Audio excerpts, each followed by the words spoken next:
우리나라 공포영화에서 변화의 흐름을 만든 작품이라고 한다면 대부분의 전문가들은 숨바꼭질을 거론합니다.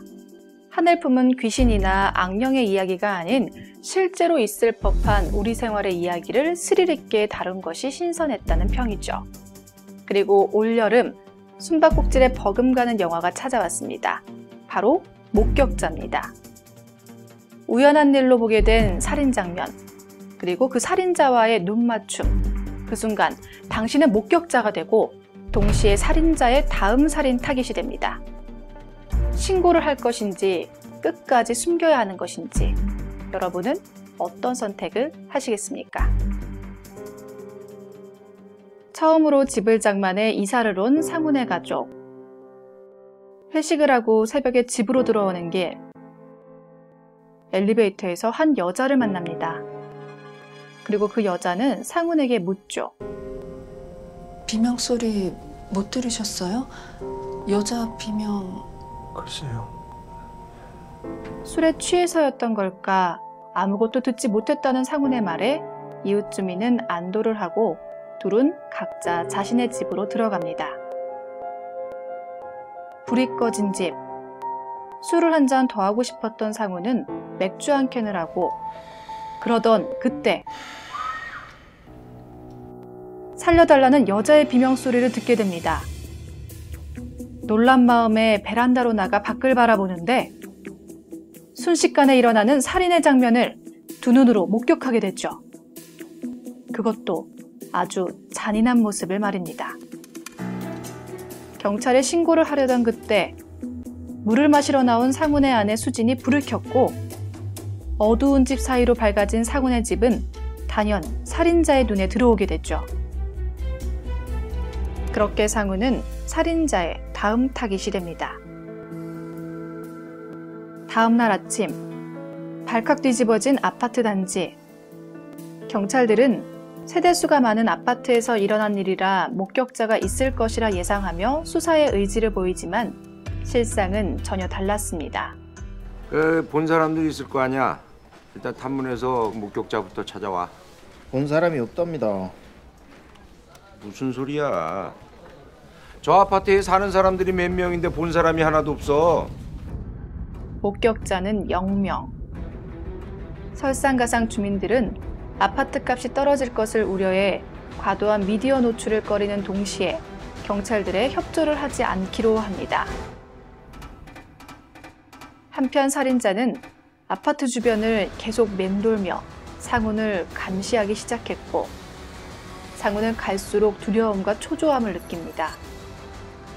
과연 경찰들은 아파트에서 일어난 살인사건의 범인을 찾을 수 있을까요? 그리고 상훈은 살인자로부터 자신과 가족을 보호할 수 있을까요? 대한민국 국민들의 60%는 아파트에 살고 있습니다. 하지만 벽 하나 사이를 뒀음에도 우리는 이웃에게 관심이 없죠. 아니, 더 정확하게 말하면 관심을 두지 않기 위해 가까스로 노력합니다. 자의적인 선택일 수도 있고요. 타인과 엮이면서 발생하는 각종 불합리한 사회구조로 인한 선택일 수도 있습니다. 원인이 어찌됐든 사회가 발전하면 할수록 우리는 타인과 멀어집니다. 그리고는 살려주세요! 라는 애타는 목소리를 외면하기 일쑤죠. 그렇게 방관자로 살아가는 우리들. 하지만 이웃의 관심은 꼭 필요합니다. 영화는 이런 설정에서 일어날 수밖에 없는 현실적인 이야기를 다뤘습니다. 단순한 스릴과 공포를 넘어서 날카로운 메시지를 전달하는 거죠. 자, 그럼 영화를 보다 더 재밌게 볼 수 있는 관람 포인트 알아보겠습니다. 관람 포인트 첫 번째, 대담함입니다. 영화는 처음부터 범인의 얼굴을 공개합니다. 범인을 찾기 위해서 관객이 쫓는 기존 영화들과는 전혀 다릅니다. 범인의 살인 방법부터 목격자를 쫓는 과정 등 여타 스릴러에서는 볼 수 없었던 대담함이 있죠. 두 번째 관람 포인트, 믿고 보는 배우 이성민입니다. 배우 이성민은 최근 개봉한 영화 공작에서 북고위 간부 리명훈으로 나왔습니다. 따라서 만약 공작을 본 분들이라면 이성민의 연기에 더 궁금증을 느낄 수 있을 텐데요. 한마디로 표현하자면 리명우는 없다입니다. 장르 불문, 대체 불가에 믿고 보는 배우 이성민. 목격자로 변한 그의 모습 기대하셔도 좋습니다. 세 번째 관람 포인트, 리얼리티입니다. 영화의 주된 배경은 우리에게 아주 친숙한 아파트입니다. 아파트를 현실과 똑같이 구현하기 위해 제작진은 주민 동의하에 실제 아파트 단지를 비롯해 다양한 장소에서 촬영을 진행했습니다. 그런데 여기서 더 놀라운 사실, 영화 속 장소는 두 장소를 혼합해서 매끄럽게 연출한 것이라고 하는데요. 그 장소를 보는 재미도 쏠쏠합니다.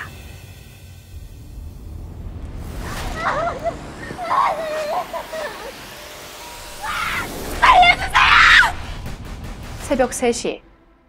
집에 있던 당신이 이런 소리를 듣게 된다면 당신은 문을 열고 밖으로 나가시겠습니까? 아니면 열려있던 문을 닫고 못 들은 척 하시겠습니까? 남의 일에 연관되면 피해보는 일이 더 많다는 우리들의 생각. 방관이 맞기도 틀리기도 한 것 같은 우리의 삶들. 당신은 어떤 선택을 하시겠습니까? 그건 너무 모자. 아까부터 여기 있어요.